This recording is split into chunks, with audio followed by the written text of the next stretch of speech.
నమస్తే, welcome to Telugu one news. నేను మీ ఫజల్.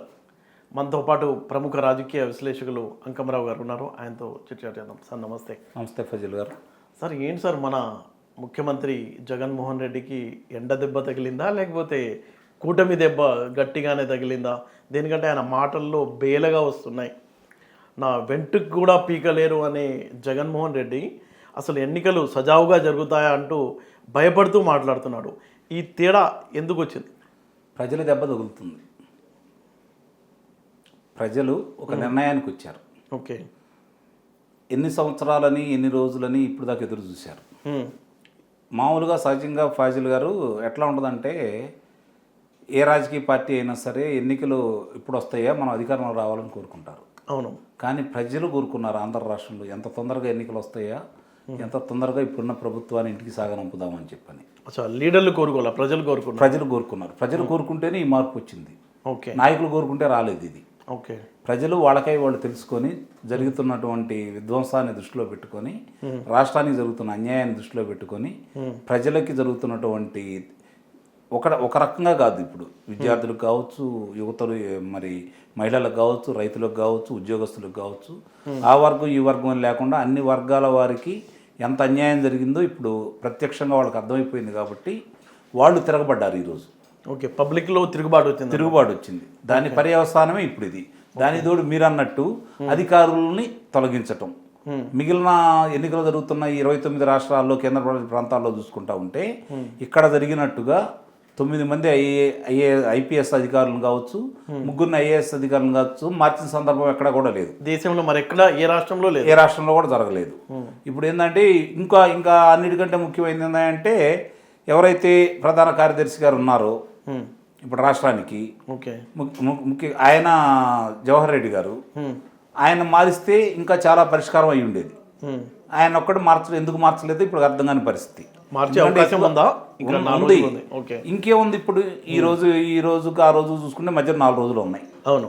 ఇప్పుడు ఈయన తీసేస్తే ఏంటి, ఉంచితే ఏంటి? ఇంకా అవును, ఆయన్ని ముందుగా మార్చాల్సింది ఆయన్ని. కాకపోతే ఇప్పుడు ఏంటంటే, ఇప్పుడు ఎగరాలంటే రెక్కలు కావాలి కదా. అవును, రెక్కలు ఇరుచుకుంటూ వచ్చేసారు వీళ్ళు. ఆకారం మాత్రం మిగిలింది, ఎగరలేరు. ఇప్పుడు జవహర్ రెడ్డి గారి పరిస్థితి కూడా అంతే. ఓకే, కాబట్టి ఇవన్నీ ముప్పేట దాడి జరుగుతూ ఉన్నాయి. అలాగే మొన్న అమిత్ షా గారు వచ్చి ప్రభుత్వం మీద, ముఖ్యమంత్రి గారి మీద ఆయన చేసిన విమర్శలు, అవినీతి మీద మోడీ కూడా నిన్న మాట్లాడటం, ఇవన్నీ చూసుకుంటా ఉంటే ఇప్పుడు దాకా ఎంతో కొంత వాళ్ళకి కేంద్ర ప్రభుత్వం మమ్మల్ని కాపాడిద్దనే నమ్మకం ఉంది, కూటమిలో ఉండా కూడా. ఇప్పుడు అవన్నీ పటాపంచలు అయిపోయినాయి కాబట్టి దిక్కుదోసిన పరిస్థితుల్లో ఏం మాట్లాడాలో అర్థం కాక, మీరు అన్నట్టు వడదెబ్బ తగిలిందో, జనం దెబ్బ తగిలిందో, కూటమి దెబ్బ తగిలిందో, లేదా కేంద్రం దెబ్బ తగిలిందో కూడా అర్థం కాని పరిస్థితిలో ఉన్నాడు. తెర వెనుక ఏం జరిగి ఉంటుంది, ఎక్కడ దెబ్బ కొట్టింది వీళ్ళకి అంటే ఇప్పుడు దాకా ఏంటంటే, కలిసినా కూడా అధికారానికి వచ్చేసరికి మేమే వస్తామన్న ధైర్యం ఉంది వాళ్ళకి.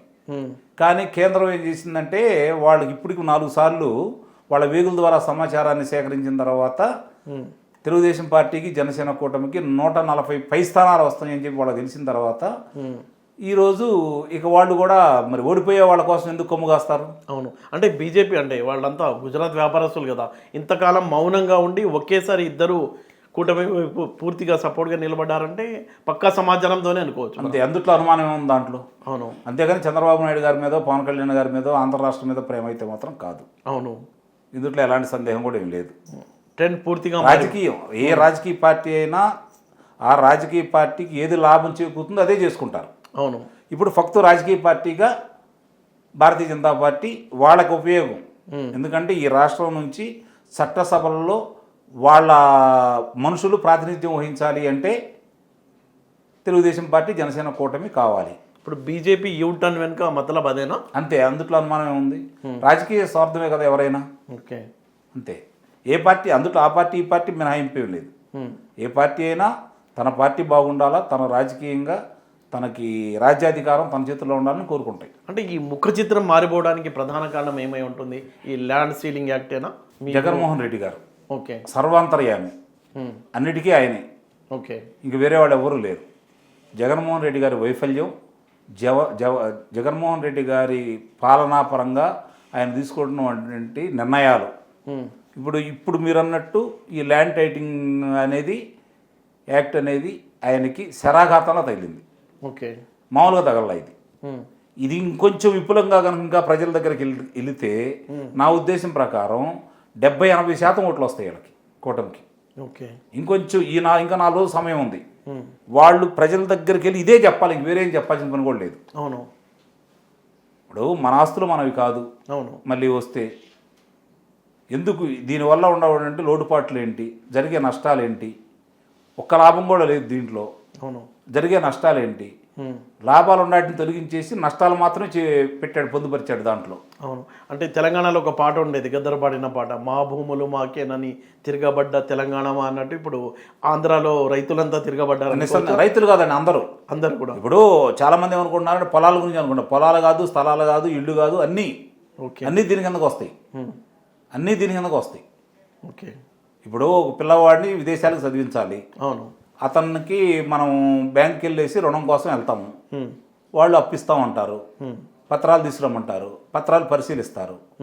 పరిశీలించిన తర్వాత అక్కడ ఉన్నటువంటి భూమి విలువను బట్టి, వీళ్ళకి అవసరాలను బట్టి ఎంత ఇవ్వాలి ఏంటనేది చెప్పి ఒక నిర్ణయానికి వచ్చేసి డబ్బులు ఇస్తారు. ఈ రోజు నువ్వు ఆ అనుమతి కోసం వాళ్ళ దగ్గరికి వెళ్ళారనుకోండి, మీరు ఫాజిల్ గారిది ఒక 10 ఎకరాలు ఉంది, నాకు దాని మీద కన్నుబడింది, నేను ఇది నాది అని చెప్పని ఒక అర్జీ పెట్టుకుంటాను. ఓకే, అది పరిష్కారం అయ్యేంత వరకు మీకు కాగితాలు ఇవ్వరు కదా. అవును, లిటిగేషన్లో సేమ్ ధరణిలో చేసినట్టే. అంతే కదా. ఇక్కడ ఎలా జరిగింది అక్కడంతా. గురువుకి శిష్యుడికి పెద్ద తేడా ఉంది. ఇద్దరు అభిప్రాయం ఒకటే కదా. అవును, ఇక్కడ గురువుని పంపించారు, అక్కడ శిష్యుడిని పంపిస్తారు. అవును, అంతే. ఇంకొక పోలిక కూడా ఉంది సార్, తెలంగాణలో ఏ మీటింగ్ పెట్టినా అప్పట్లో కేసీఆర్కి భారీగా జనం వచ్చేవాళ్ళు.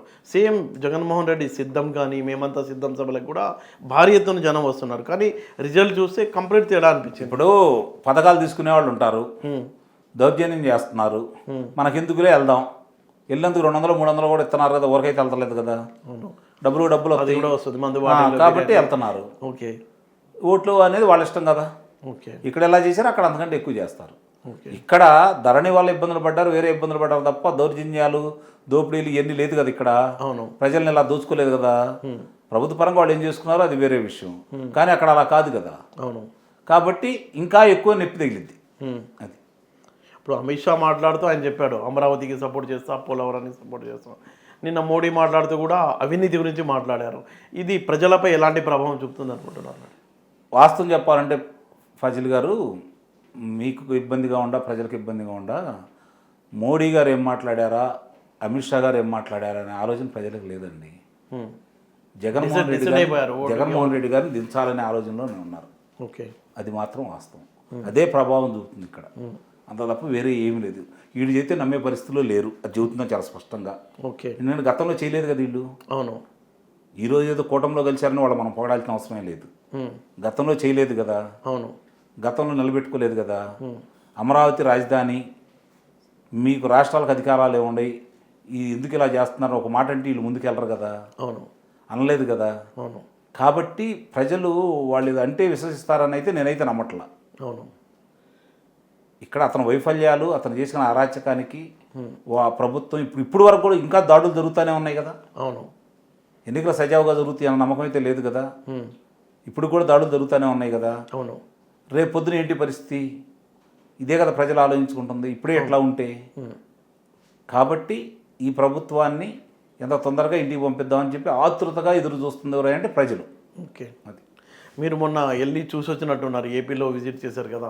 ఆ 2 రోజుల పోలింగ్ సరళి, అంటే ఈ పోస్టల్ బ్యాలెట్ సరళి ఎలా ఉంది, వ్యూ అనేది క్లియర్గా అనిపిస్తున్నట్టు ఉంది. ఆ ఎంప్లాయీస్లో ఒక రకమైన కసి కనిపించినట్టు అనిపిస్తుంది. వాళ్ళకి ఏంటంటే ఉద్యోగం అనేది అడ్డం వచ్చింది, లేకపోతే వాళ్ళు చాలామందిని కొట్టేవాళ్ళు. అచ్చా, వాళ్ళ కోపం అలా ఉంది. ఓకే, అడ్డం వచ్చే వాళ్ళని కొట్టడానికి కూడా సిద్ధపడ్డారు. ఒక మహిళ దగ్గరికి వెళ్ళి, అమ్మా నువ్వు ఓటేయని మాకు 5,000 రూపాయలు డబ్బులు ఇస్తానంటే చీపమ్మని తిరస్కరించేసి ఎదురు పార్టీ దగ్గరికి వెళ్ళి 10,000 రూపాయలు ఇచ్చి ఖర్చులు పెట్టుకోమని వెళ్ళిందంటే ఎంత కసిమే ఉందో ఆలోచించుకోండి. ఓకే, వాళ్ళు ఎంత రగిలిపోతున్నారో ఆలోచించుకోండి. వాళ్ళకు వచ్చే అన్నీ రద్దు చేశారు కదా. ఇస్తామనే అన్నిటికీ కోతలు పెట్టారు కదా. ఇవ్వాల్సినవి ఇవ్వట్లేదు కదా. ఈరోజు వాళ్ళ పరిస్థితి ఏంటి, అందరూ డబ్బుండాళ్ళు అయితే కాదు కదా. అందుట్లో ప్రతి నెల వచ్చే ఆదాయం మీద, అంటే వాళ్ళకి వచ్చే జీతం మీద ఏమేమి చేసుకోవాలో ప్రణాళిక వేసుకునే వాళ్ళు ఇందులో 90% మంది ఉంటారు కదా. 10 మందే కదా తృప్తికరంగా ఉండేది. మిగిలిన 90% మంది వాళ్ళకి సకాలంలో జీతం పడితేనే కదా వాళ్ళ ఖర్చులకు కానీ లేకపోతే నెల నెల కిస్తీలకు కానీ ఉపయోగించుకునేవాళ్ళు. అవి వాళ్ళకి ఆలస్యం చేసేసి వాళ్ళకి రావాల్సిన రాకుండా చేసేసి వాళ్ళ పిఎఫ్లు కూడా వాడుకొని ఉమ్, వాళ్ళకి ఇవ్వాల్సిన డబ్బులు ఇవ్వకుండా వాళ్ళకి రావాల్సిన లోన్లు రాకుండా ఉంటే వాళ్ళ పరిస్థితి ఏంటి? ఉమ్, పైపెచ్చు వాళ్ళని మరీ అధ్యాపకుల్ని మందు షాపుల దగ్గర నువ్వు కాపలా పెట్టించావంటే వాళ్ళకి ఎంత అవమానం. అవును పిల్లల్ని భావి భారత పౌరులుగా తీర్చిదిద్దాల్సిన అధ్యాపకుల్ని తీసుకెళ్ళి అవును. మందు కాడ పెట్టావంటే నువ్వు అంతకంటే నికృష్టం నీచం ఇంకేమన్నా ఉంటుందా? ఇప్పుడు వాళ్ళకి అవకాశం దొరికింది అంతే అనుకుంటా కదా. అవును. అదేనండి, ఎప్పుడైనా సరే మన దాకా వస్తే కదా తెలియదు. ఓకే, ఇప్పుడు జరుగుతుంది కూడా అదే. మీకు టోటల్గా ఏమనిపించింది సార్ మొన్న ఈ ఫీల్డ్లో నా అంచనా ప్రకారం అయితే 161 స్థానాలు పై మాట కూటమి గెలిచేటట్టుందండి. 25కి 25 లోక్సభ స్థానాలు వచ్చినా కూడా మీరు ఆశ్చర్యపడాల్సిన పని లేదు. మొన్నటిదాకా 20 వేసుకునేవాళ్ళు, నాకు 5 కూడా కనపడతా ఉండే ఈరోజు.